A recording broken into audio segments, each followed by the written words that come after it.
Good morning students. आज हम लोग प्रिज्म फार्मूला के बारे में पढ़ेंगे। प्रिज्म फार्मूला इसके पहले प्रूफ किया गया था इसके पहले वाले थ्योरी में।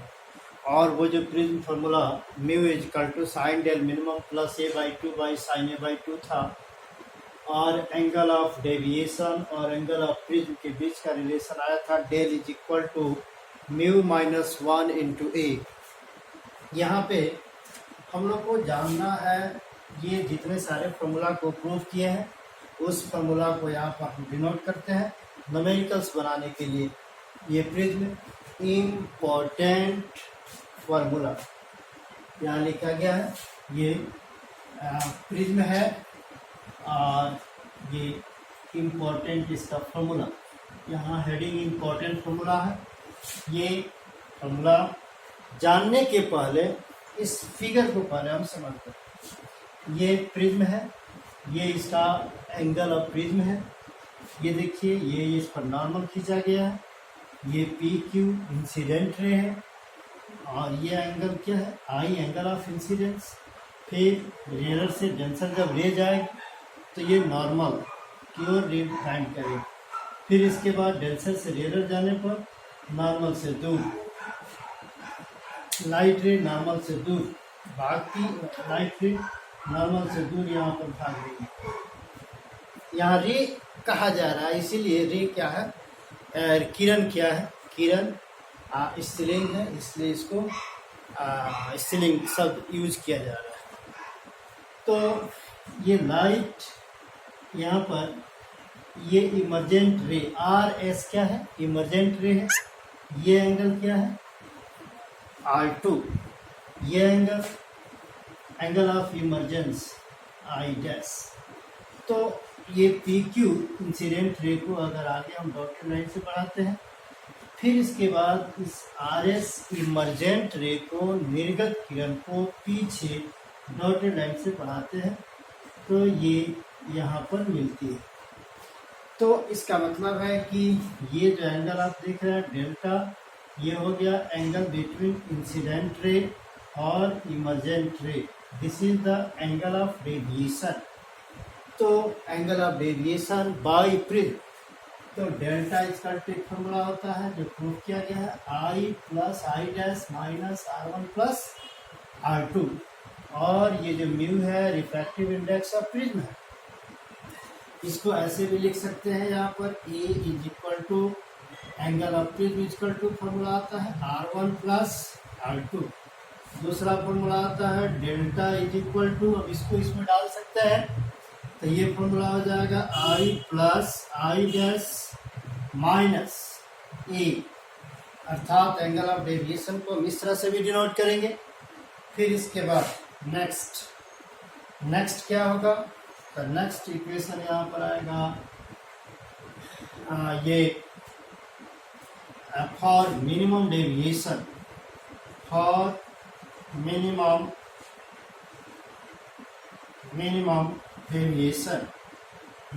डेविएशन के लिए एक एंगल ऑफ इंसिडेंस के निश्चित मान पर, यहाँ पर I is equal to angle of incidence is equal to angle of emergence होता है, and R1 is equal to R2।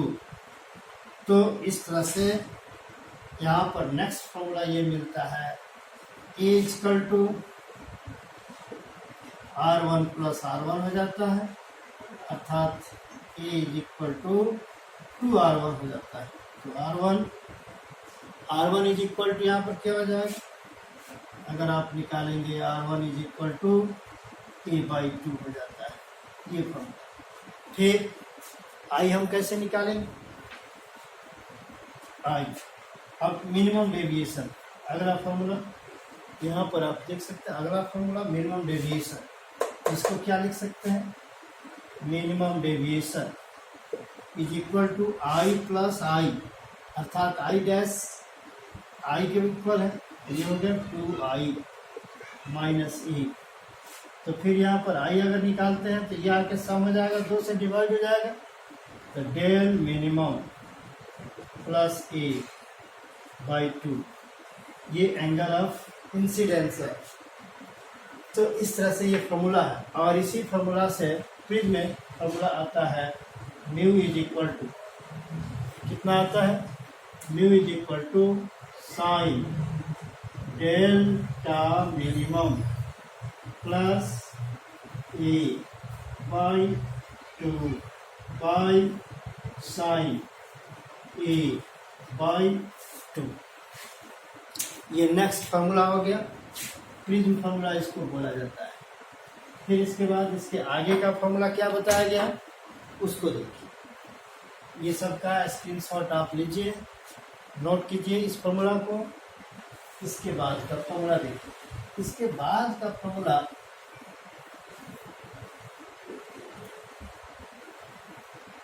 Angle of deviation, angle of prism के टर्म में निकालना है। तो यहाँ देखिए बताया गया है, for a smaller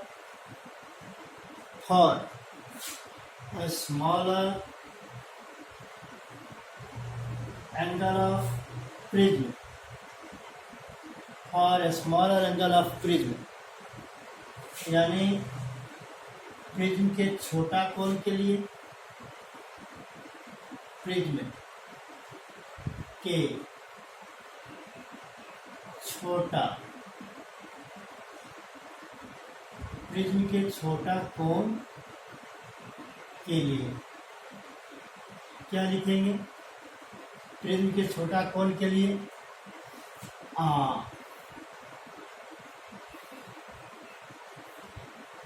sign A divide 2 equivalent to A by 2 and sine delta minimum plus A by 2 equivalent to approximately equal to delta minimum plus A by 2। अब क्या कर सकते हैं आप, अब इस फॉर्मूला और इस फॉर्मूला को ये आप इस फॉर्मूला में पुट कर सकते हैं। तो क्या रिजल्ट आएगा, तो अगला फॉर्मूला ये रिजल्ट आएगा, म्यू इज इक्वल टू, देख लीजिए, साइन साइन साइन इसके बदले इसको रखा जाएगा, delta minimum plus A by 2 by A by 2 से 2 कट जाएगा। फिर क्या होगा, म्यू से ए में मल्टीप्लाई हो जाएगा, mu multiply A is equal to delta minimum plus A. इसको इधर ला देते हैं, यहाँ पर हो जाएगा delta minimum equal to mu A minus A. फिर क्या करेंगे, फिर यहाँ पे आगे देखिए, फिर ए यहाँ कॉमन ले लेंगे, delta minimum equal to mu minus 1 into A. एक ये रिलेशन भी आ गया। ये आप देखें तो इस फॉर्मूला का उपयोग स्मॉलर एंगल ऑफ प्रिज्म के लिए किया जाता है, अर्थात ये जो है ए का मान क्या होना चाहिए, छोटा होना चाहिए, 10 degree, 8 degree, 9 degree, 5 degree, 7 degree, इस तरह से ये होना चाहिए, तब इस फॉर्मूला का उपयोग करेंगे। ये डेविएशन निकालना पड़ेगा आपको, either delta is equal to mu minus 1 into A. इसको आप यहाँ पर जनरल फॉर्मूला के रूप में इस तरह से डिनोट कर सकते हैं, delta is equal to mu minus delta, either में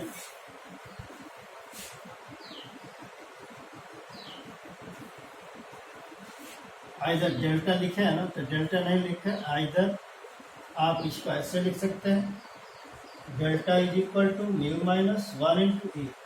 इस तरह से भी इसको डिनोट कर सकते हैं, अर्थात ये एंगल ऑफ डेविएशन, अर्थात मिनिमम एंगल ऑफ डेविएशन और एंगल ऑफ प्रिज्म के बीच का ये रिलेशन हो जाता है। तो इस तरह से फॉर्मूला है। एक फॉर्मूला और आपको यहाँ पर बताया जाएगा, अगला फॉर्मूला, इस प्रिज्म को अभी हवा में रखा गया है, इस प्रिज्म को हवा में एयर में रखा गया है। तो एयर में रखने पर यहाँ पर रिफ्रैक्टिव इंडेक्स ऑफ प्रिज्म निकाला गया, mu is equal to sine delta minimum plus A by two by sine A by to.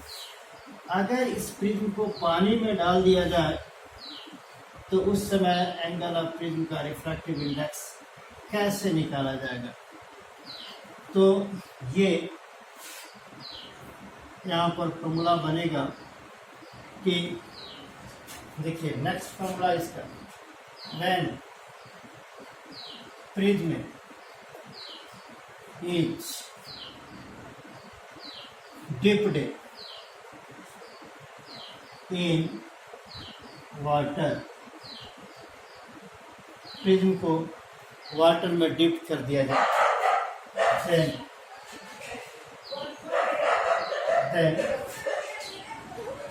refractive index of prism is, refractive index of prism is, ये देखिए तो इसको, इस प्रिज्म को पानी में डुबा दिया जाए, यानी अब पहले एयर की जगह पर क्या आ गया, वाटर, इसको वाटर में डिप कर दिया गया। इसका मतलब कि पहले जो फॉर्मूला यहाँ पर लिखा गया है, ये mu is equal to sine delta minimum plus A by two by sine A by two. तो यहाँ पे ये कैसे निकालेंगे, ये म्यू जो पानी में वाटर में इसको रखा गया है, इस प्रिज्म को डिप कर दिया गया, डुबा दिया गया, इस वाटर को पानी में डुबा दिया गया है। तो ये देखिए refractive index, refractive index of prism with respect to water की बात करेंगे, ये हो जाएगा refractive index of prism with respect to water, अर्थात प्रिज्म वाटर में रखा गया है, पहले प्रिज्म एयर में रखा गया था, तो रिफ्रैक्टिव इंडेक्स यहाँ देखिए, इन एयर, अगर एयर में रखा गया प्रिज्म, तो refractive index of prism with respect to air is equal to refractive index of prism by refractive index of air. तो प्रिज्म का रिफ्रैक्टिव इंडेक्स क्या है, mu by one equal to क्या था, म्यू। तो mu is equal to sine delta minimum plus A by two by sine A by two.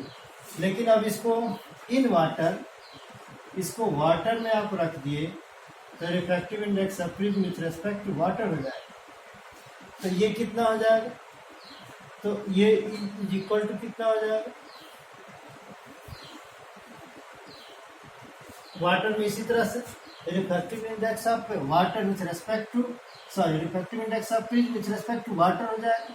तो refractive index of prism by refractive index of water, तो water के यहाँ पर refractive index हो जाएगा, तो उसी तरह से इसको लिखेंगे रिफ्रैक्टिव इंडेक्स ऑफ प्रिज्म, अर्थात प्रिज्म का रिफ्रैक्टिव इंडेक्स क्या है, mu, refractive index of prism by refractive index of water is equal to sine delta minimum plus A by two by sine A by two. तो इस तरह से formula बनता है। इस पर क्वेश्चन एम करीब में दिया गया है, इस पर क्वेश्चन एम करीब में दिया गया है। तो ये रिफ्रैक्टिव इंडेक्स ऑफ प्रिज्म कितना होगा, तो ग्लास का होगा, ग्लास का रिफ्रैक्टिव इंडेक्स होगा। और ये ग्लास प्रिज्म का बना होता है, ये जो प्रिज्म है ग्लास का बना होता है, उसका रिफ्रैक्टिव इंडेक्स हो जाएगा और वाटर का रिफ्रैक्टिव इंडेक्स हो जाएगा। और इसमें रखकर इस तरह से क्वेश्चन हम लोग बना सकते हैं। तो इस तरह से ये प्रिज्म फॉर्मूला यहाँ पर हम लोग पहले प्रूफ कर चुके हैं, इसको जाने। इसमें कुछ ये फॉर्मूला आगे आप लोगों को मिलेगा, यहाँ कुछ और फॉर्मूला की बात करें, देखिए इसमें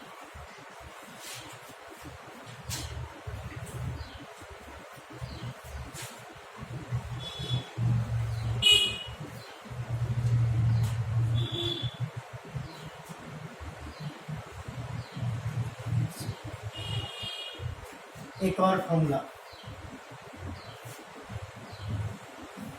कंडीशन, एक और formula, condition of no emergence, condition of no emergence.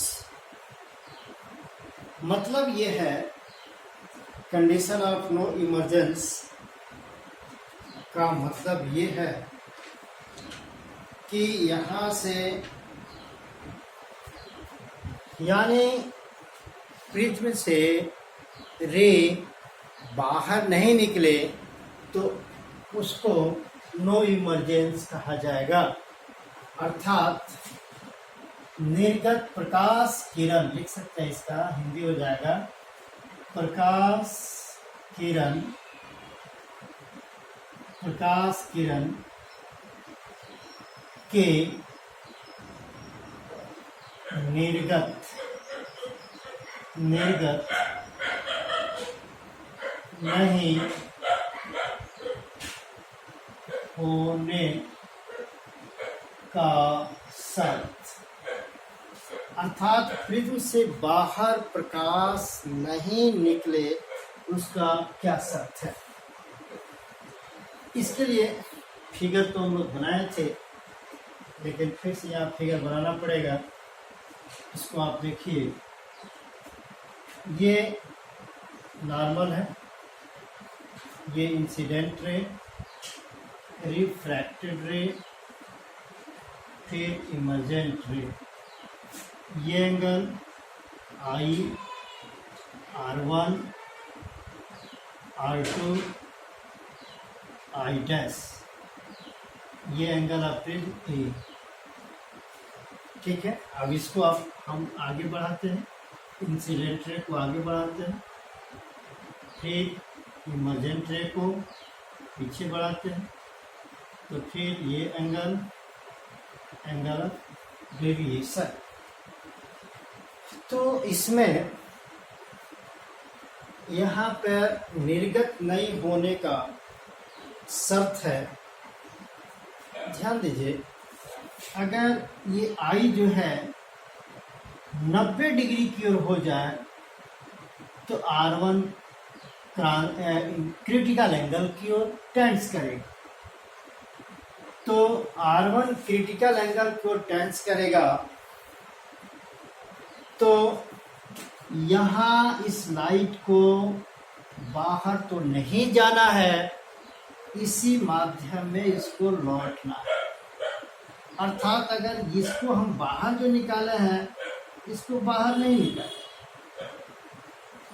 इस लाइट रे को इसी में इस तरह से इमर्जेंट यानी इसी तरह इसी में टोटली रिफ्लेक्ट करा देते हैं, बाहर नहीं निकला।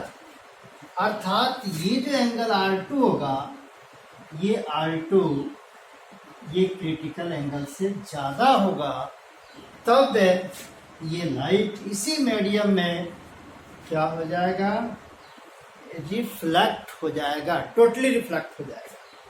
तो इसको नो इमर्जेंस कहेंगे। अर्थात लाइट इमर्जेंट नहीं हुआ प्रिज्म से, तो ये सिचुएशन यहाँ पर बनेगा। तो यहाँ पर हम लोग लिख सकते हैं, इफ, ये देखिए, if I tends to 90 degree, यदि I किधर टेंस करें 90 डिग्री, I 90 डिग्री की ओर टेंस करता है,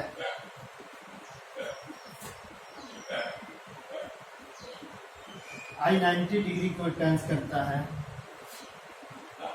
और R1 किधर टेंस करेगा, क्रिटिकल एंगल। R1 क्या टेंस करेगा, क्रिटिकल एंगल की, एंड इसको बाहर नहीं निकलने देना है, and R2 greater than C हो जाए, then no emergence, then no emergence of ray takes place. Then no emergence of ray takes place. So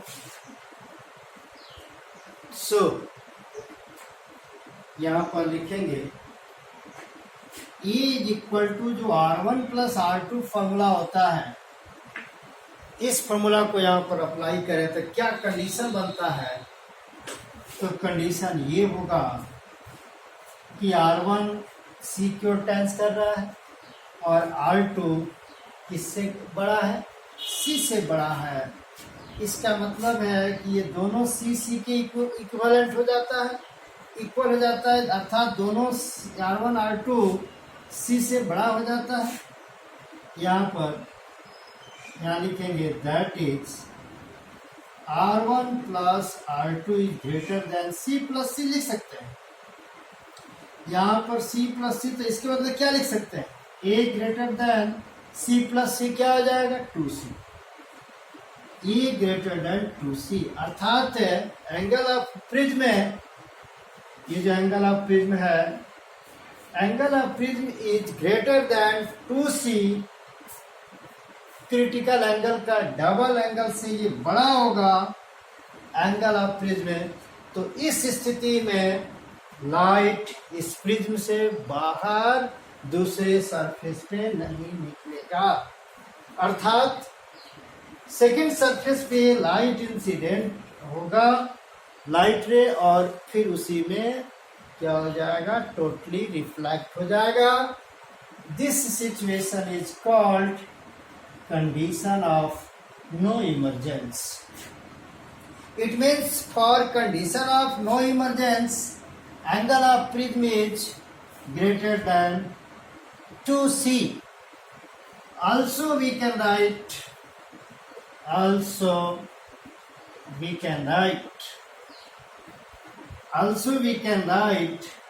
C E greater than 2C है। Also we can write C less than A by 2। C less than A by 2, यही बात है। तो इस पर M करीम में question दिया गया है, एम करीम में क्वेश्चन इस पर दिया गया है, और क्वेश्चन नंबर आप देख लेंगे कि वो शायद 35 या 36 है या 33-31 क्वेश्चन है, तो इस पर बनेगा। एक बार और समझने की जरूरत है, condition of no emergence. Condition of no emergence का मतलब कि लाइट इस प्रिज्म से बाहर नहीं जाए। तो इस सरफेस पर इंसिडेंट हुआ, फिर दूसरे सरफेस पर इंसिडेंट होगा, तो फिर वहां R2 क्रिटिकल एंगल से क्या होगा, बड़ा होगा, तभी तो लाइट फिर उसी मीडियम में टोटली रिफ्लेक्ट होगा, नहीं तो नहीं होगा। तो यहाँ कंडीशन ऑफ नो इमरजेंस को लाना है, तो इसके लिए शर्त बनता है यदि ये एंगल I होगा, यदि ये एंगल I जो होगा एंगल ऑफ इंसिडेंस, ये 90 डिग्री की ओर टेंस करता हो, एंगल ऑफ इंसिडेंस किधर टेंस करता हो, 90 डिग्री की ओर। R1 किधर टेंस करता हो, क्रिटिकल एंगल की ओर। तो R2 किससे बड़ा होगा, क्रिटिकल एंगल से। तो जब R2 क्रिटिकल एंगल से बड़ा होगा तो लाइट रे इसी मीडियम में, अर्थात प्रिज्म वाले मीडियम में टोटली रिफ्लेक्ट हो जाएगा। Then no emergence of ray takes place. So ये फॉर्मूला हम जानते हैं, A equal to R1 plus R2, अर्थात R1 plus R2 greater than C plus C। तो R1 plus R2 greater than C plus C, इसका मतलब है कि R1 और R1 के बदले भी C रखे और R2 के बदले भी C, R2 greater than C है, इसका मतलब R1 भी C से क्या है, बड़ा है।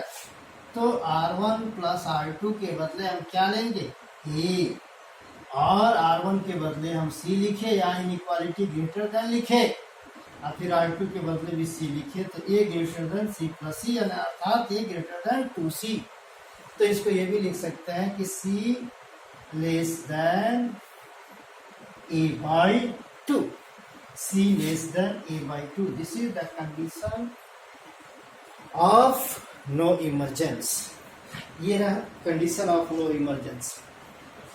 एक और इसमें फॉर्मूला, ये यहाँ पे angle of deviation versus angle of incidence in A prism, graph खींचना है। तो ग्राफ किसका खींचना है, ये ग्राफ देखिए, यहाँ पर एक फॉर्मूला है, delta is equal to I plus I dash, I plus I dash minus E. फिर ये फॉर्मूला होता है delta minimum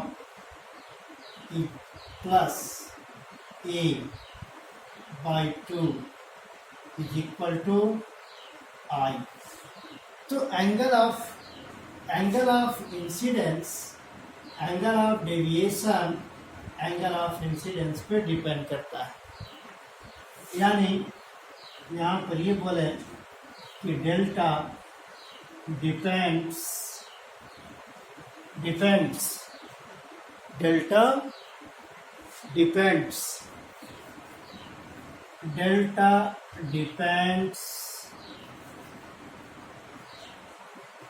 delta depends upon angle of incidence, angle of incidence I, angle of incidence I पर depend करता है। तो यहाँ इसके पहले वाले थ्योरी में डिस्कस किया है कि एंगल ऑफ इंसिडेंस इंक्रीज करेगा तो एंगल ऑफ डेविएशन पहले डिक्रीज करेगा और डिक्रीज करते करते एक मिनिमम वैल्यू पर पहुंचेगा और फिर उसके बाद इंक्रीज करते करते फिर आगे की ओर बढ़ेगा। तो इसको angle of incidence, angle of deviation versus angle of incidence अगर ग्राफ खींचा जाए, ये हो गया angle of deviation versus angle of incidence graph हो गया। यहाँ पर ये आई है, angle of incidence versus angle of deviation, ये आई यहाँ पर आई है, आई एंगल ऑफ इंसिडेंस।